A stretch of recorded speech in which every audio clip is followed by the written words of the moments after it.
할렐루야. 4월 18일 수요일 묵상 말씀을 시작하겠습니다.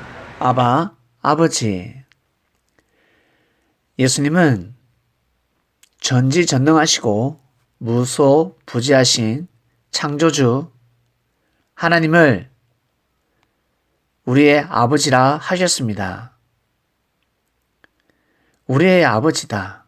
너의 아버지다. 그러니 한번 불러봐라. 아빠, 아버지. 어린아이들은 아빠라 합니다. 아이들. 그리고 아빠가 부르기 쉽고 편하다 하는 사람들은 아빠라고 합니다. 나이가 들어도 아빠라고 하죠. 아빠라고 하면 조금 어려 보입니다. 그런 단어에 속하는 아빠입니다. 아버지 하면 왠지 좀 성장한 것 같은 느낌이 들죠. 아버지한테 애교 부릴 때 아빠, 특히 여자들이, 딸들이 아버지를 부를 때 아빠라고 합니다. 네. 그래서 아버지들이 힘을 많이 받죠. 아빠, 아빠. 그리고 하나님을 아버지라 부릅니다. 아빠라 부를 수도 있고 아버지라 부를 수도 있고 이번 주는 하나님을 아버지, 아빠, 가슴 속에 깊이 새기는 주간입니다. 사람들 앞에서 하나님을 아빠, 아빠, 우리 아버지, 우리 아버지 하지 마시길 바랍니다. 예수님께서 주의를 주셨습니다. 주여, 주여, 주여 하지 마라. 그리고 기도할 때 조용한 곳에서 하나님과 나 1대1, 네 안에 있는 하나님을 찾아라. 길거리에서, 성전에서 아버지를 부르짖으며 외치며 외식과 형식으로 기도하지 말라 하셨습니다. 그리스도인들은 사람들 앞에서 하나님이 아빠야, 아버지야 라고 외치지 마시고 마음속 깊이 새긴 마음으로 골방에서 아빠, 아버지, 저 잘못했습니다. 정말 회개합니다. 아빠의 사랑을 몰랐습니다. 정말 몰랐습니다. 제가 어려움을 겪고 나니까 아빠의 마음을 알게 되었습니다. 아버지, 끝까지 참고 인내주셔서 정말 감사합니다. 정말 고맙습니다. 이렇게 고백하는 것입니다. 예수님은 율법 아래서 성장하셨습니다.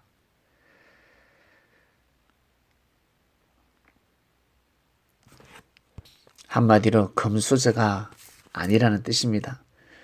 흙수저에서 신앙생활을 했습니다. 똑같이 율법 아래에서 하나님을 섬기는 삶을 살아왔습니다. 그리고 때가 되면 하나님은 우리의 아빠다, 아버지다. 꼭 그리 부르도록 해라. 자식은 아버지에게 효를 하는 것이 근본이지 않냐. 부모가 자식을 버렸다면 자식 또한 부모에게 효를 하기 힘들겠지만 부모의 자격을 가지고 자식을 끝까지 돌보고 키운 그 사랑, 그 정성 어디 가겠습니까? 사랑을 받고 자란 자녀들은 반드시 부모에게 효를 해야 합니다. 이것이 곧 윤리요, 도리요, 인생의 기본을 뛰어넘어서 진리입니다. 하늘은 변함없이 우리를 돌봐주고 계십니다. 변함이 없습니다. 사람들이 모를 뿐이지 삶 속에서 엄밀하게 역사를 하고 계십니다. 우리의 호흡까지 조절하고 계십니다. 우리 머리털이, 우리 몸의 털이 몇 개인지 하늘은 알고 계십니다. 즉, 우리의 마음을 헤아리고 계신다는 뜻입니다. 섭리 여러분, 하나님, 창조주, 전지전능하신 신 있다고 믿습니까? 있다고 믿죠? 정말 전지전능하십니다. 정말 대단하십니다. 왜 그런 줄 아세요? 눈치를 챌 수가 없습니다. 어떻게 도우시는지. 예민하지 않으면, 영적이지 않으면 도울 수가 없습니다. 무지한 사람들은 우연이다 라고 합니다. 모사 쓰는 거다 합니다. 늘 기도의 응답이라고 거기에 갖다 붙인다 라고 합니다. 아니야 라며 자기 생각대로 판단을 합니다. 섭리를 가면서 자기 생각대로 다 판단을 하죠. 사람의 입술을 통해서 툭툭툭툭 튀어나오는 말씀이 있습니다. 그럴 때 마음에 들지 않으면 부인하고 부정하기 바쁩니다. 시인하는 사람들에게 시인하지 말라라고 합니다. 받아들이지 말라. 그러나 영적인 사람들은 툭툭 던진 말에 가슴에 와닿고 찔리는 것이 있으면 그것을 가슴판에 새기며 부끄러운 삶을 살지 않기 위해서 노력합니다. 산 가운데 육적인 자, 영적인 자, 무지한 자, 유식한 자, 미련한 자, 지혜로운 자가 다 드러나는 것입니다. 아버지는 자녀에게 유업을 이을 수 있도록 후견인을 붙이고 청지기 아래에서 성장하게 합니다. 근데 사람들은 자기 뒤를 돌봐주는 사람의 가치를 모르고 청지기의 가치를 모릅니다. 여기에서 벗어날 수가 없습니다. 성장해야지요. 나이가 들었다고 해서, 돈이 많다고 해서, 명예와 권력이 있다고 해서 성장한 줄 아십니까? 하늘을 모시기에는 턱없이 부족합니다. 기업에서 회장의 아들이 주인이 되기 위해서, 기업의 자산을 물려받기 위해서는 반드시 후견인 아래에서, 청지기 아래에서 교육을 받고, 그 교육도 엘리트 교육이죠. 받고 성장해야 합니다. 말 잘 들어야 합니다. 어쩔 때는 시험도 합니다. 어쩔 때는 일부러 지방으로 발령도 냅니다. 다 무너져가는 회사를 살려보라고 합니다. 모든 것을 겪게 합니다. 그래야 큰 회사를 감당할 수 있기 때문에. 낙하산이 되면 안 되니까. 낙하산 안 펴지면 어떡할 겁니까? 죽는 겁니다. 대기업의 자녀들이 갑질하는 거 보셨습니까? 어떻습니까? 그럴만하다 하십니까? 아니면 눈살이 찌푸려집니까? 예?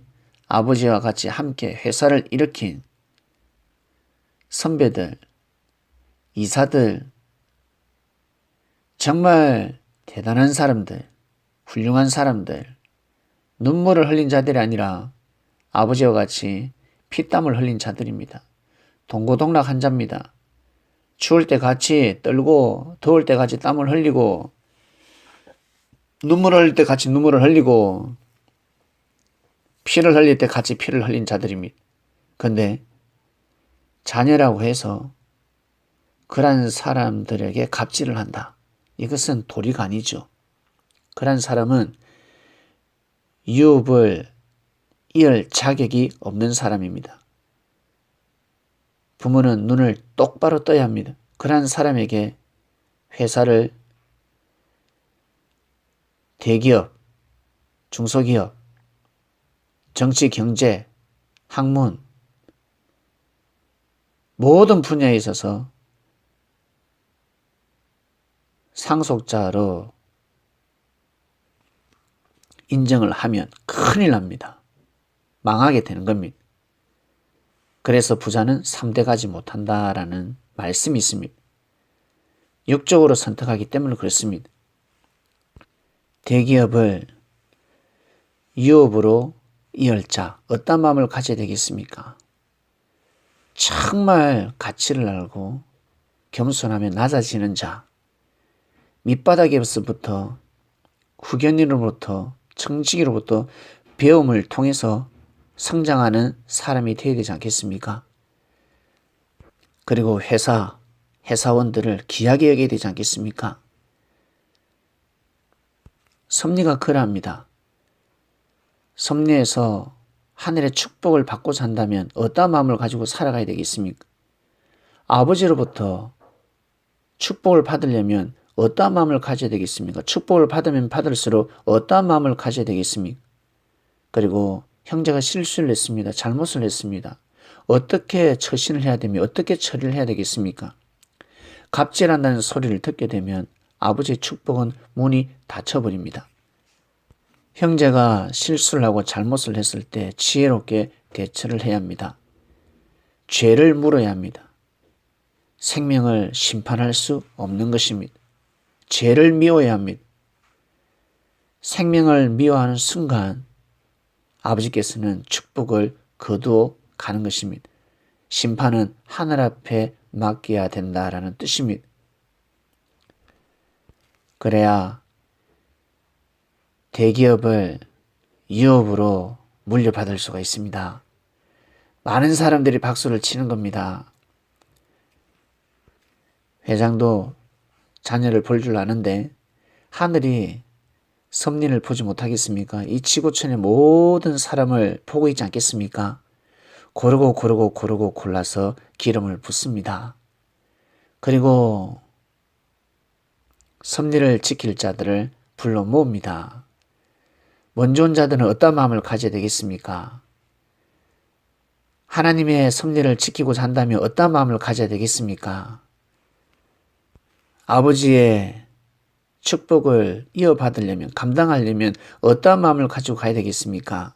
예수님의 제자들은 예수님을 어떠한 마음으로 보좌해야 되겠습니까? 예수님께서, 주께서 영으로 오셔서 우리에게 하나님은 아바, 아버지다 라는 영을 부어주고 계십니다.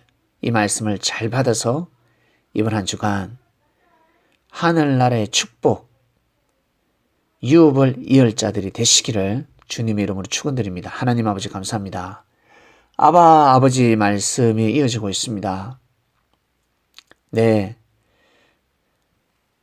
하나님을 아빠, 아버지라 부를 수 있도록 우리에게 은혜를 주신 하늘이시여 진정으로 감사함을 드립니다. 오늘도 말씀을 듣고 각자 깨달음과 은혜가 있을 것입니다. 한 주간 승리하게 하소서. 오늘 승리해야 내일 승리할 수가 있습니다. 감사함을 드리며 이 모든 기도 사랑하는 예수님의 이름으로 기도드립니다. 아멘.